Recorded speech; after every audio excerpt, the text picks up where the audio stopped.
BSc part third, good afternoon. कल last turn पर आपको बताया था ब्लैक बॉडी रेडिएशंस या कृष्णिका विकिरण किसे कहते हैं। अलग अलग तापमान पर अलग अलग तरंगदैर्घ्य के रेखाएं प्राप्त होती हैं। उसमें आपको एक सम बताया था किरचॉफ का समीकरण।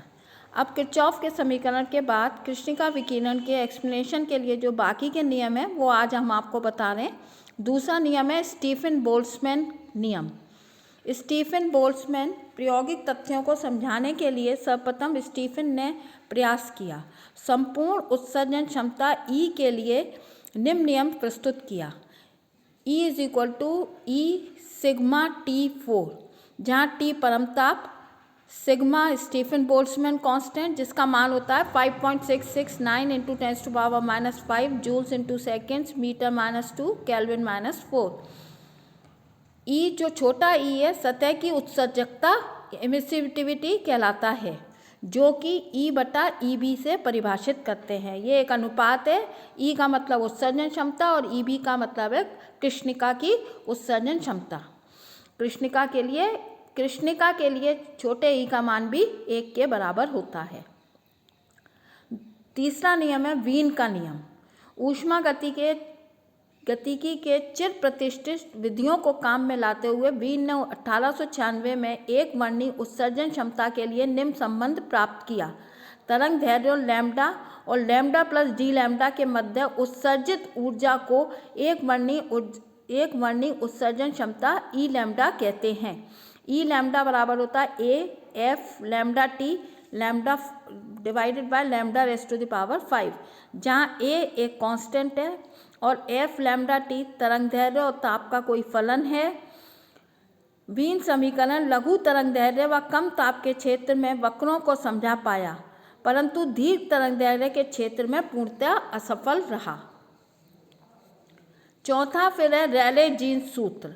ऊर्जा के समविभाजन के चिर प्रतिष्ठित नियम को लागू करते हुए रेले और जीन्स ने 1900 में एक निम्न समीकरण दिया। E lambda = 8πkT divided by λ4, जहाँ K को हम कहते हैं बोल्ट्जमैन कांस्टेंट, पाई को भी कांस्टेंट कहते हैं। T का मतलब है परमताप। उच्च तरंग दैर्ध्यों के क्षेत्र में प्रायोगिक आंकड़ों से ये मेल खाता है, परंतु निम्न तरंग दैर्ध्यों पर यह भी असफल रहा। कृष्णिका विकिरण के स्पेक्ट्रम को समझाने में मैक्स प्लैंक की अभूतपूर्व सफलता मिली। तो किरचॉफ का समीकरण, स्टीफन बोल्ट्जमैन का समीकरण, वीन का समीकरण और रेले जीन्स का समीकरण ने कृष्णिका विकिरण को एक्सप्लेन किया, परंतु उसमें पूर्णतः सफल नहीं हुए। फिर लास्ट में प्लैंक ने अपनी क्वांटम परिकल्पना दी, जो कि एक बहुत ही इम्पॉर्टेंट माइलस्टोन बना केमिस्ट्री में, प्लैंक की क्वांटम परिकल्पना। चिर प्रतिष्ठित सिद्धांत क्लासिकल मैकेनिक्स के अनुसार यदि कृष्णिका के अंदर एक अणु सतत रूप से ऊर्जा को अवशोषित और उत्सर्जित करता है तो कृष्णिका द्वारा उच्च ताप पर उसी तरंग दैर्ध्य का अधिकतर फ्लक्स उत्सर्जित होना चाहिए, बजाय इसके कि कम तरंग दैर्ध्य क्षेत्र की तरफ उसका विस्थापन हो। अतः प्लैंक ने क्लासिकल मैकेनिक्स का बहिष्कार कर एक नया सिद्धांत दिया, जिसे हम प्लैंक क्वांटम थ्योरी के नाम से जानते हैं। प्लैंक ने निम्नलिखित अभिग्रहित प्रस्तुत किए। पहला, एक कंपित या अन्य भौतिक तंत्र में संभावित ऊर्जा स्तरों का विविक्त सेट होता है तथा इन सेट्स के मध्य की ऊर्जा संभव नहीं है। दूसरा अभिग्रहित, इन स्तरों में से किन्हीं दो के मध्य संक्रमण के साथ विकिरण का उत्सर्जन व अवशोषण होता है। पिंड द्वारा ऊर्जा का लेना अथवा देना एक निश्चित राशि, जिसे हम क्वांटम कहते हैं, पूर्णांकीय गुणज इंटीग्रल मल्टीपल के रूप में ही हो सकता है और एक क्वांटम बराबर होता है h × न्यू। यहाँ h को हम कहते हैं प्लैंक्स कांस्टेंट 6.6 × 10⁻34 जूल्स × सेकेंड्स और न्यू को हम कहते हैं फ्रीक्वेंसी।